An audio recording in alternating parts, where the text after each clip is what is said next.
Hello traders, my name is Tomasz Wiśniewski, I'm a Chief Analyst in Alpari Research and Analysis, and this is Daily Analytical Report.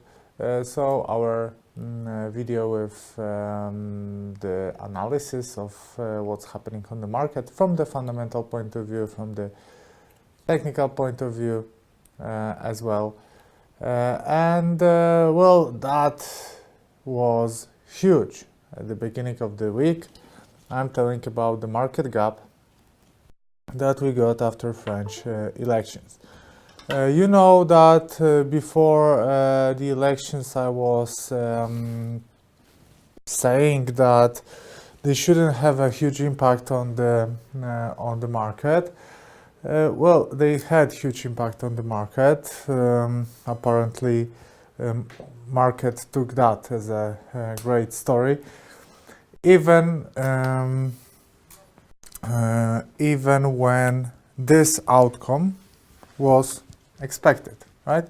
Traders were expecting those two to go to the second round. That was exactly what the polls were showing. So I'm a bit surprised that we got such a strong reaction on the market. Exactly due to the fact. Well, I was surprised that the discounted scenario got such a huge reaction. I have an explanation for that. Well, we all know that recent polls in Brexit and during US elections, those polls gave us wrong results. Because of those two last times, traders were not actually believing in the polls. So even that this scenario could have been expected, maybe it wasn't fully discounted because traders were not believing in the polls and what the polls were showing us. Also, the thing is that most probably we got much lower liquidity. Traders wanted to avoid being on the market in such volatile conditions. So those could be explanations of those huge gaps. Those gaps, that sentiment, positive sentiment, influenced stocks. Obviously, it influenced also euro. But now stocks are heading higher, and on Tuesday, MSCI All World Index made new all-time highs, which is showing us that the stocks worldwide are on the highest levels in the history. On the other hand, euro is not making higher highs. So on the currency market, it's a bit different. Currency traders are thinking what they have done over the weekend and on Monday, because, well, that gap, we can say it's fundamental because it was caused by a fundamental event, right? But it has no price underneath whatsoever.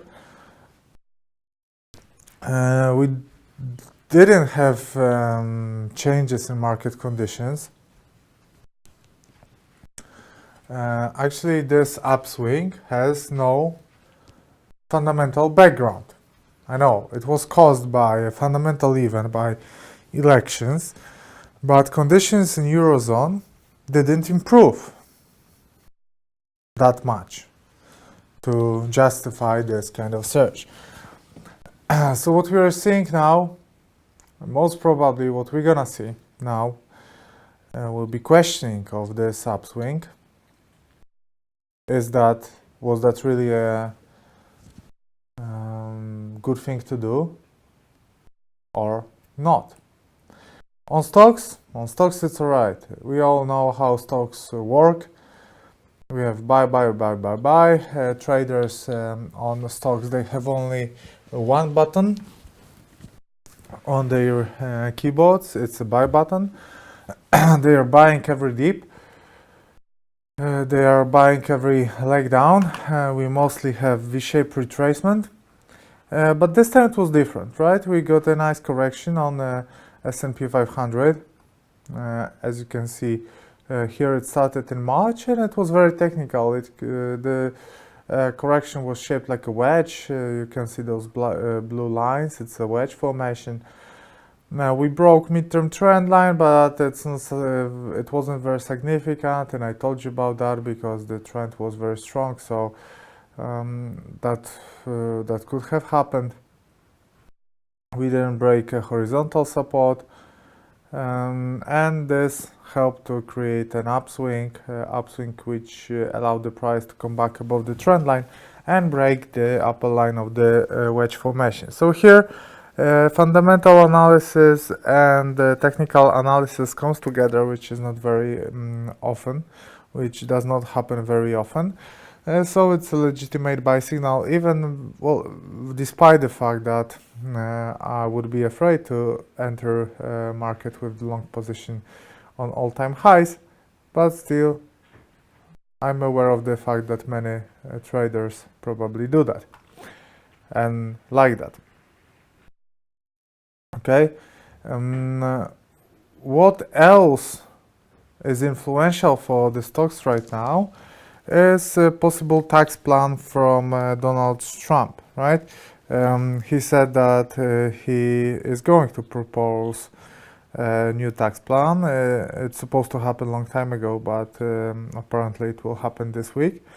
And it's also driving the expectations higher and is driving the price higher on stocks.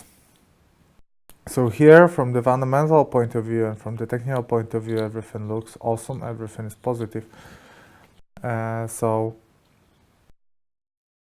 you cannot do anything else than buy. But obviously, again, I'm not the biggest fan of going long here. I think it's a bubble.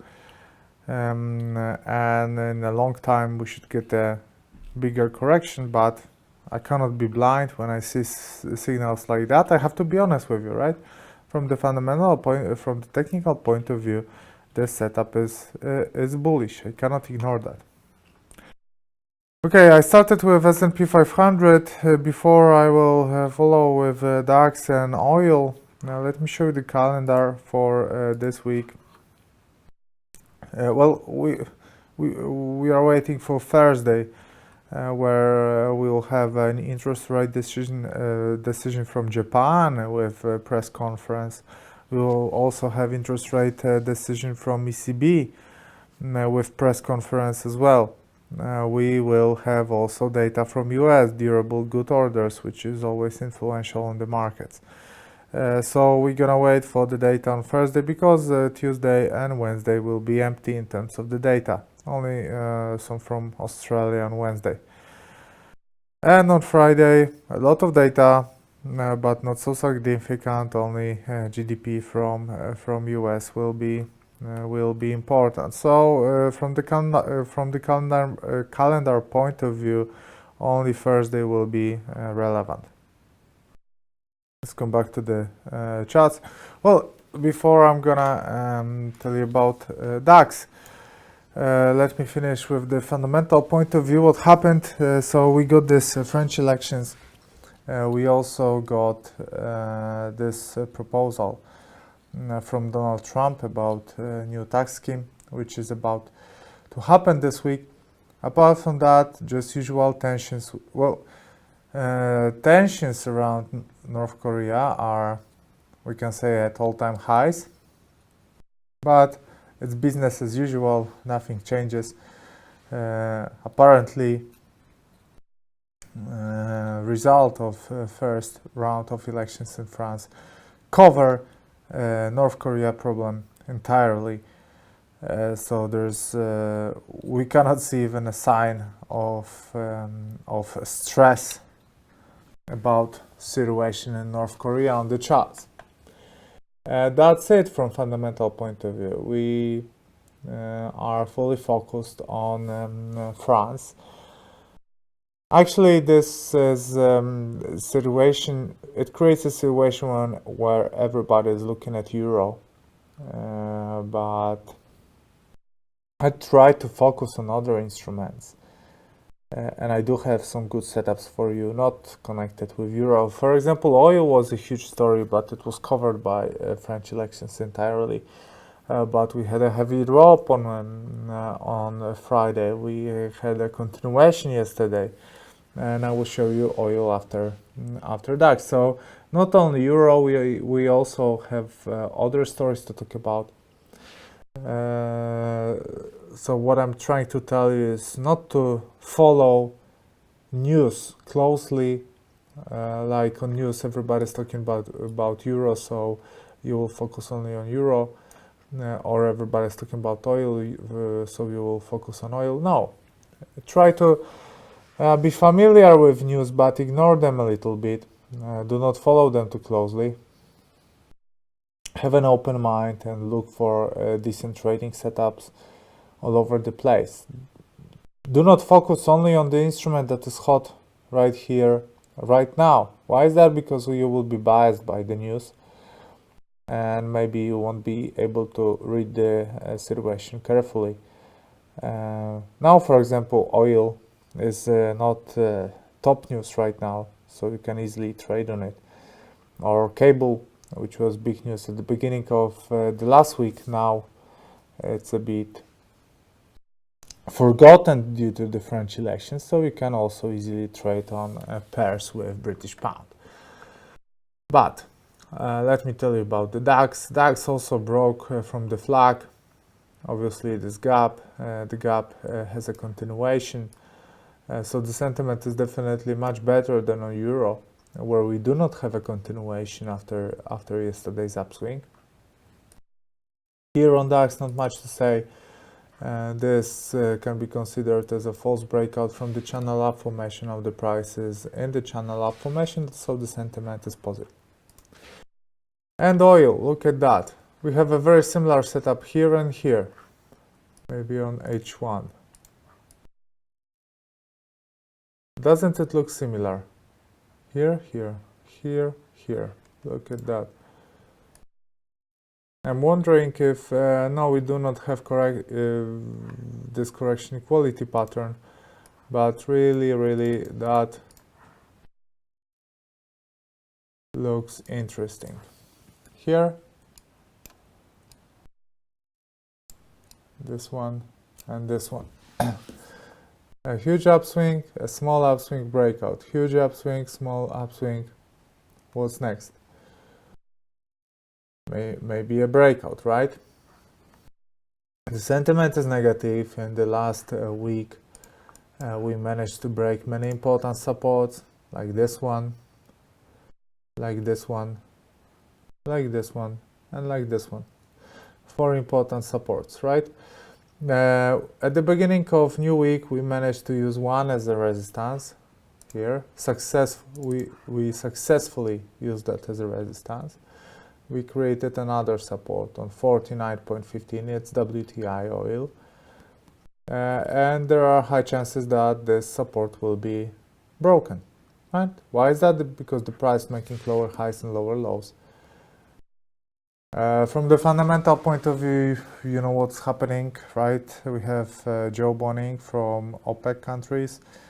They try to leave the price based on pure speculations. Well, they are limiting a production, but that's not very influential. It's they could do better, but no one wants to be hurt by this production cut. So they are limiting the production as little as possible. They cannot do anything more, so they are focusing on driving false expectations about extension, about more cuts, bigger cuts, etc., etc. So it's mostly OPEC now what can do, because they cut the output, right, and it didn't help. So all they can do now is to provide some kind of verbal interventions on the market, which may or may not be influential. At the beginning, obviously, verbal interventions are influential, but after some time, traders get used to that. and actually are using every spike caused by algorithmic trading after verbal intervention. Traders are using every spike to go against the oil. That's what we are having now. As long as the support is kept, the last one, the sentiment, we cannot say that there is a sell signal because we're so low that it can be a good place for a correction. But once the support will be broken, that will create another sell signal, short-term sell signal within mid-term sell signal in the long-term downtrend. Right, so it will be kind of catastrophic for the oil traders, but we are bearish on oil for a long time. We are warning about the possibility of a further decline. We do not believe in this OPEC agreement. We can read the balance between the global demand and supply. We understand the global interests of countries like Venezuela or Brazil, Libya, Iran, etc. We understand the situation of oil producers in United States. So it's not only about the OPEC and their cut. There are some different networks there that works and do not allow the oil price to go any higher. Okay, so that's the situation about with oil. That's the situation with stocks. Now we can take a look on the currencies. On the currency market, now we won't start with cable, but I'm gonna tell you about that. We're gonna start with euro dollar, where we had this upswing. We had a bullish gap. This gap allowed to break the long-term downtrend line, pink, and a horizontal resistance on 1.084. This creates a bullish gap. We all know that gaps like to be closed. So I would be even more than sure that this gap will be closed, if not the fact that closing this gap would require to come back below those two important supports now, the trend line and a horizontal support. And if those supports will be broken, that will deny a positive sentiment. And in my opinion, buyers will try to protect it as much as possible, so as they did, for example, today. So this is the closest support. Normally, the gap should be closed, but the current situation is that the gap can be too deep to close it straight away. It may take a bit longer time. We'll see. We have interest rate decision today, not today, but this week. We have press conference. It will be definitely influential on euro, and maybe we'll see some big movements here. I'm not a big fan on stocks. For example, S&P 500, you saw higher highs today. On DAX, you saw higher highs, but today traders on euro are not following that. Okay, the price is advancing higher, but still is within the range from yesterday. Cable is doing great. Look, they managed to retrace 38.2 of this upswing. The price is in a very flat correction, we can name it a rectangle, is here on a resistance. Again, maybe you don't remember from Friday, but price having a flat correction on a resistance is showing us a willingness for a breakout. So we may see a breakout of the resistance soon. The buying pressure is rising. I like what I see. When I see flat corrections like that, I'm more than sure that there's a power in this movement, and most probably this movement will be continued. So fingers crossed for cable, especially that We are saying about positive sentiment on cable for a long time. In our opinion, bearish movement after Brexit was exaggerated, and it shouldn't happen. It shouldn't be so strong. But it was a surprise. Markets were caught off the guard. And that was a huge decline. Also, I think that markets traders try to discount the hard Brexit option, which, in my opinion, should not happen. Not only euro, guys. We do have Australian dollar to New Zealand dollar with an interesting setup. You know that I'm following this pair closely for the last few weeks. And what do we have here is an upswing and a flag. Flag is a trend continuation pattern, and finally we got a breakout of the upper line of the flag, which actually triggers a buy signal. But it's not only a buy signal created by this breakout of the upper line of the flag, but what we, in addition to that, what we have here is a comeback above the neckline here, and a comeback above the long-term downtrend line, which again will be tested was tested as a support. So again, it will be proven as a support. This,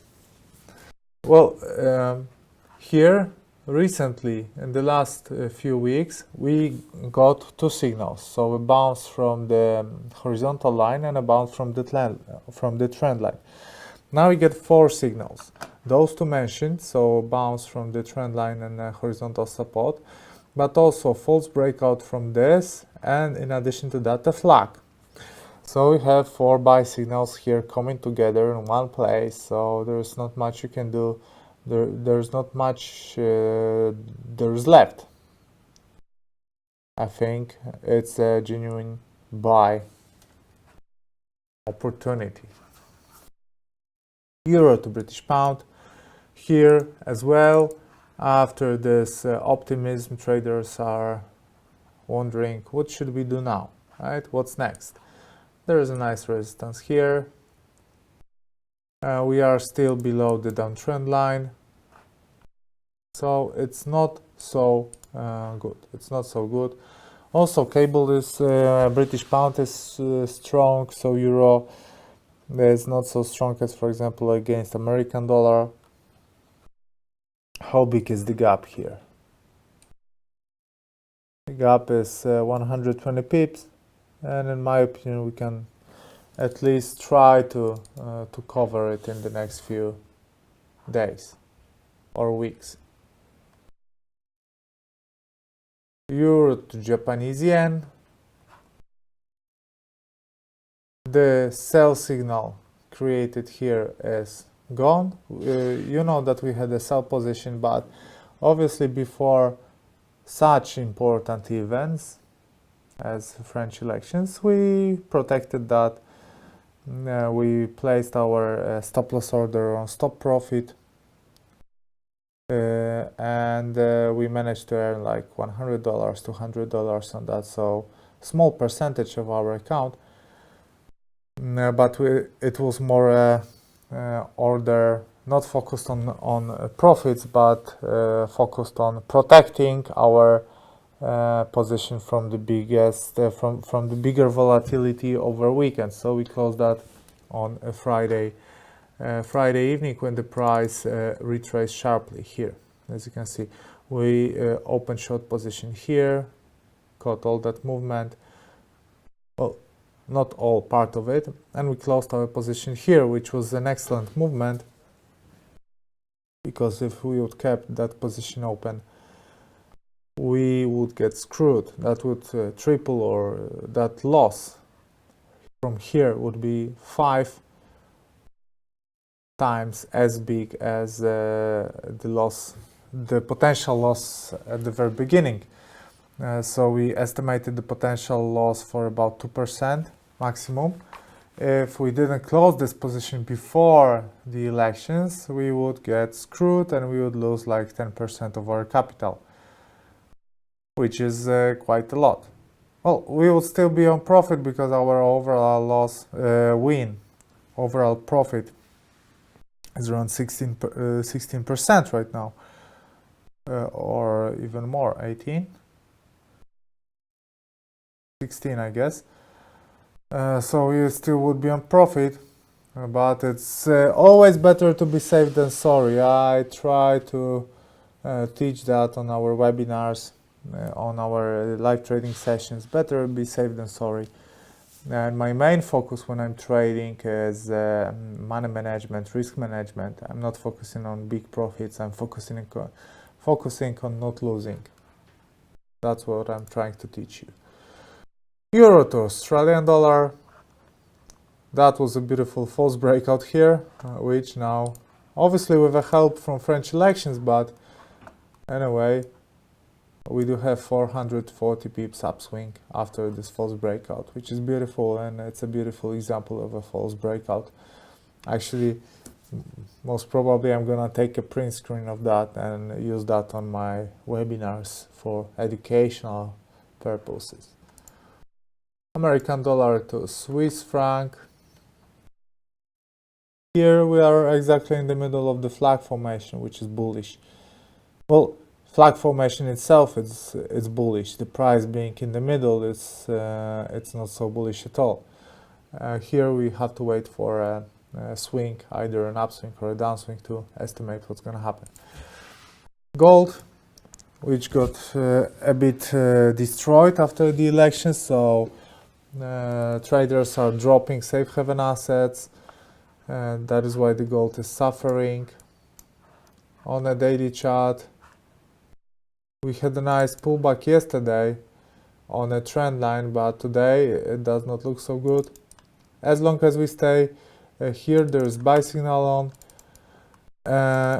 Buy signal will be denied once the price will break it, but there still will be a positive sentiment here, and positive sentiment will be denied once we will break this uptrend line here. So as long as we stay above the uptrend line, there is a positive sentiment, and as long as we stay above the horizontal support here, there is a buy signal, because buy signal and a positive sentiment are two different things. Silver is doing a bit worse than gold, quite the opposite what we were expecting. We were expecting the silver to be a little bit better than gold. Yesterday we also saw a hammer, a nice pullback. But today the price is creating an engulfing, and if they will manage to break those lows, that will be a problem for the buyers. This is their last support line, connecting bottom of the head and bottom of the right shoulder. As long as we stay above this line, the situation is similar to gold, so we have a positive sentiment, not a buy signal, but positive sentiment, as long as we stay above this line.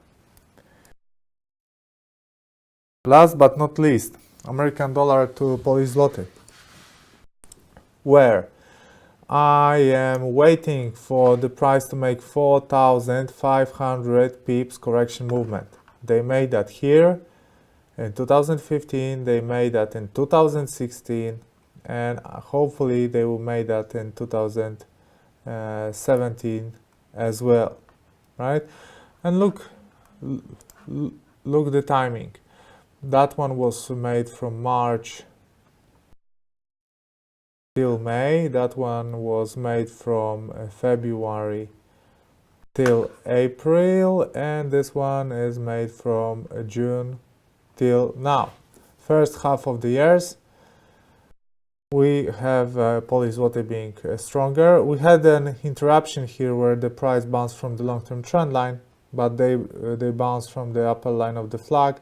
We had a breakout here, and now we have only 400 pips left to this point. So 4,500 altogether, 4,000 pips already made. Not so far. And here, if the price will create a reversal pattern, that will be a very good signal to buy. Here we do have a post. These lows are created by US elections. that will be an additional support here. So my eyes are focused on American dollar to Polish zloty, and I'm waiting for a bounce here. Okay guys, remember that trading and investment in financial markets involves an element of risk. Tomorrow we also do have a daily analytical report. I hope I will all see you there. And now a short break, and after that a webinar about price action. So I will tell you how to trade if you want to be a price action trader, if you don't want to trade using indicators, oscillators, fundamental analysis, etc., but you would like to focus only on pure chart. Stay with us, and in half an hour we have a special webinar about that. Thanks very much. If you want more trading occasions, follow us on Twitter and our website alpari.news. Bye.